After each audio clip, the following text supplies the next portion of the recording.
Bagaimana kalau eksperimen yang dianggap gagal ternyata hanya belum menemukan masalah yang tepat? Itulah kisah di balik Post-it Notes. Kertas kecil berwarna kuning yang hari ini terlihat sangat biasa. Ada di meja kantor, di buku, di laptop, di papan ide, di dinding meeting room, di jurnal pribadi, di rumah, di sekolah, di hampir semua tempat orang ingin mengingat sesuatu. Tapi sebelum menjadi produk ikonik, Post-it berawal dari sesuatu yang terdengar seperti kegagalan. Lem yang terlalu lemah. Tahun 1998, Spencer Silver, seorang ilmuwan di 3M, sedang bereksperimen dengan adesif atau bahan perekat. Dalam dunia lem, asumsi paling umum sangat sederhana. Lem yang bagus adalah lem yang kuat. Semakin kuat menempel, semakin baik. Tapi, hasil eksperimen Silver justru berbeda. Adhesif yang ia temukan tidak menempel permanen. Ia bisa menempel pada permukaan, tapi juga bisa dilepas. Dan yang paling menarik, ia bisa dilepas tanpa merusak permukaan atau meninggalkan bekas. Dalam satu sudut pandang, ini masalah. Karena, kalau targetnya membuat lem super kuat, adhesif seperti ini terlihat gagal, terlalu lemah, terlalu aneh, terlalu sulit dijelaskan manfaatnya. Tapi, dari sudut pandang lain, adhesif ini punya sifat yang sangat unik. Ia bukan lem kuat, ia adalah lem yang bisa dipindahkan. Repositionable adhesive, bisa menempel sementara, bisa dilepas, bisa ditempel lagi.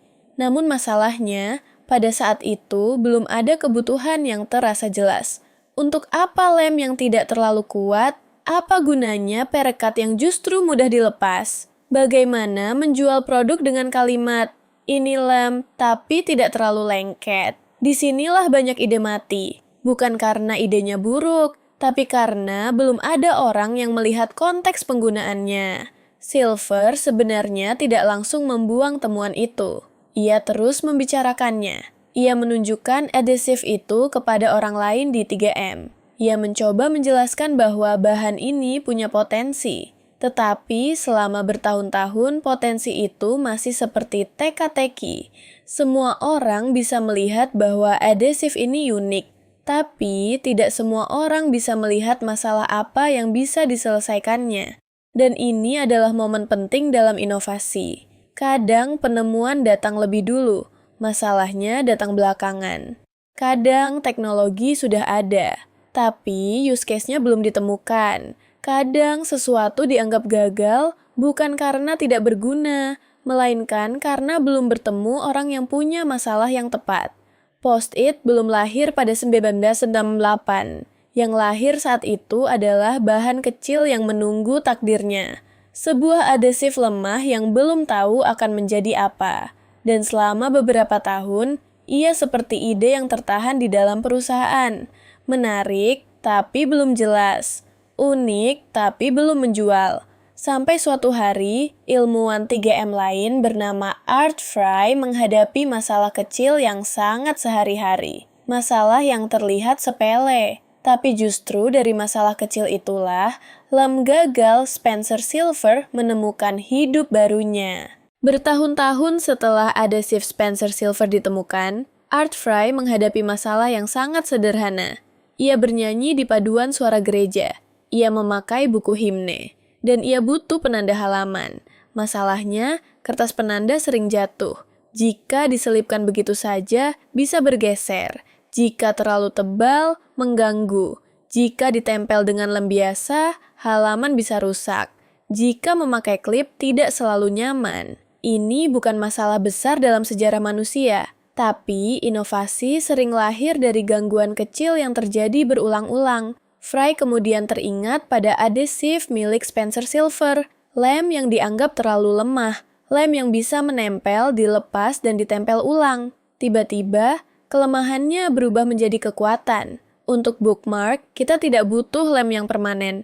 Kita butuh sesuatu yang menempel cukup kuat agar tidak jatuh, tapi cukup lembut agar bisa dilepas tanpa merusak halaman. Disinilah Post-it menemukan logikanya. Bukan sebagai lem gagal, tapi sebagai perekat sementara. Fry mulai bereksperimen. Ia memakai adhesif itu pada potongan kertas. mencoba menempelkannya pada halaman buku, melepasnya, memindahkannya, menempelkannya lagi, dan ide itu mulai terasa masuk akal. Kertas kecil yang bisa menempel sementara, bisa dijadikan bookmark, bisa dijadikan catatan, bisa ditempel di dokumen, bisa dipindahkan tanpa merusak, sederhana, tapi sangat berguna. Namun jalan dari ide ke produk tidak langsung mulus. Karena Post-it bukan hanya produk baru, ia menciptakan kebiasaan baru. Sebelum orang memakai sticky note, mereka mungkin tidak merasa membutuhkan sticky note. Mereka memakai memo biasa, kertas kecil, selotip, klip, catatan di buku, atau hanya mengandalkan ingatan. Jadi, tantangan Post-it bukan hanya membuat produk, tantangannya adalah membuat orang menyadari, oh, ternyata aku butuh ini. Ini sering terjadi dalam inovasi. Produk yang benar-benar baru tidak selalu langsung dicari orang, karena orang belum punya kategori untuk memahaminya. Kalau kamu menjual pena, orang sudah tahu pena untuk apa. Kalau kamu menjual buku, orang sudah tahu buku untuk apa. Tapi, kalau kamu menjual kertas kecil yang bisa ditempel lalu dilepas lagi, orang perlu mencobanya dulu. Baru setelah dipakai, manfaatnya terasa. Disinilah strategi sampling dan pengalaman pengguna menjadi penting. Post-it harus masuk ke tangan orang, bukan hanya dijelaskan. Karena begitu seseorang memakai sticky note, otaknya langsung menemukan banyak kegunaan untuk mengingat pesan, menandai halaman, meninggalkan catatan untuk rekan kerja, membuat daftar tugas, brainstorming ide, mengorganisasi proyek, mengajar, belajar, merancang produk, menyusun alur cerita, memetakan pikiran. Satu kertas kecil tiba-tiba menjadi alat berpikir. Dan itulah kekuatan Post-it. Ia bukan hanya tempat menulis. Ia adalah cara memindahkan ide. Kamu bisa menempel satu gagasan, menggesernya, mengelompokkan, mengurutkan, membuang, menambahkan lagi. Dalam dunia kerja kreatif, kemampuan memindahkan ide secara fisik itu sangat kuat.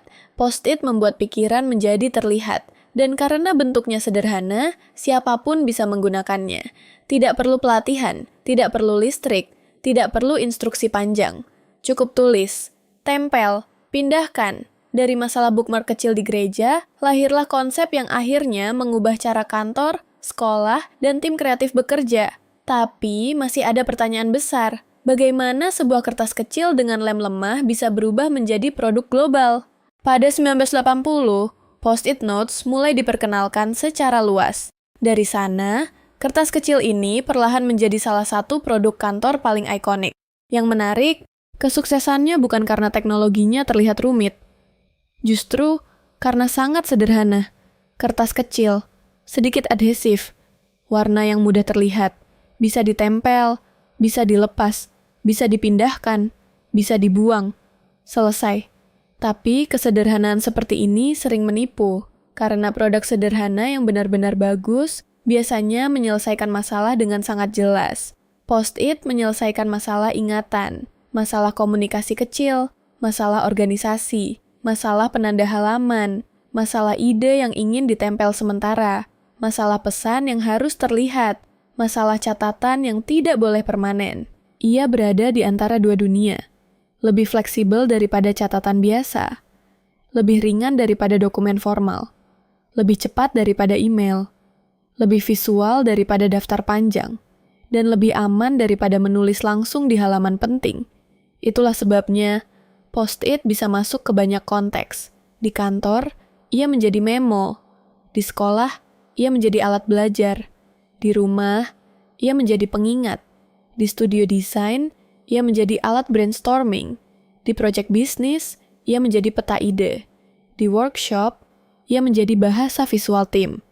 Produk ini sukses bukan hanya karena menempel, tetapi karena ia membuat ide bisa bergerak. Dan di balik itu, ada pelajaran besar tentang inovasi. Pertama, kegagalan seringkali bergantung pada konteks.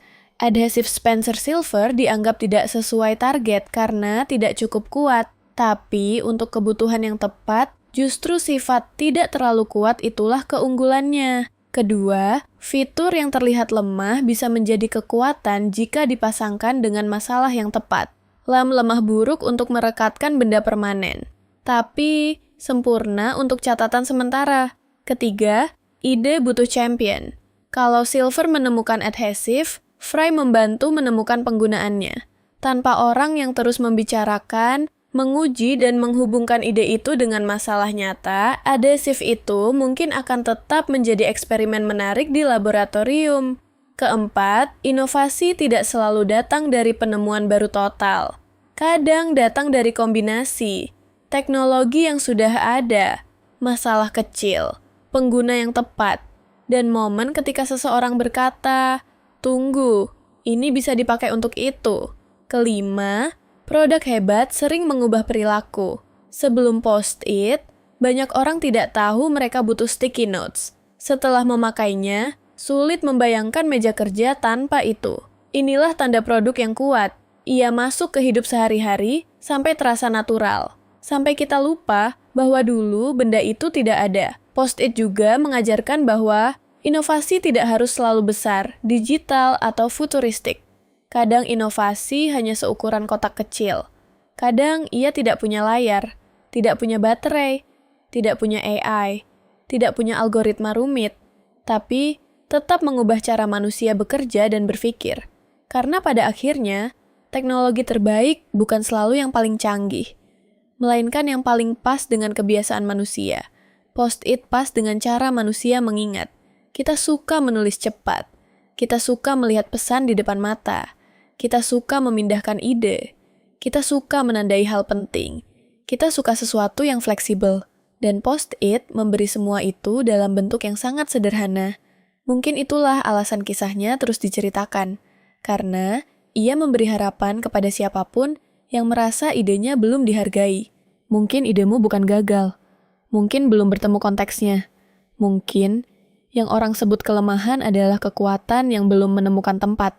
Mungkin masalah yang tepat belum datang. Atau mungkin kamu butuh orang lain yang melihat ide itu dari sudut berbeda. Spencer Silver menemukan adhesif yang tidak sesuai ekspektasi awal.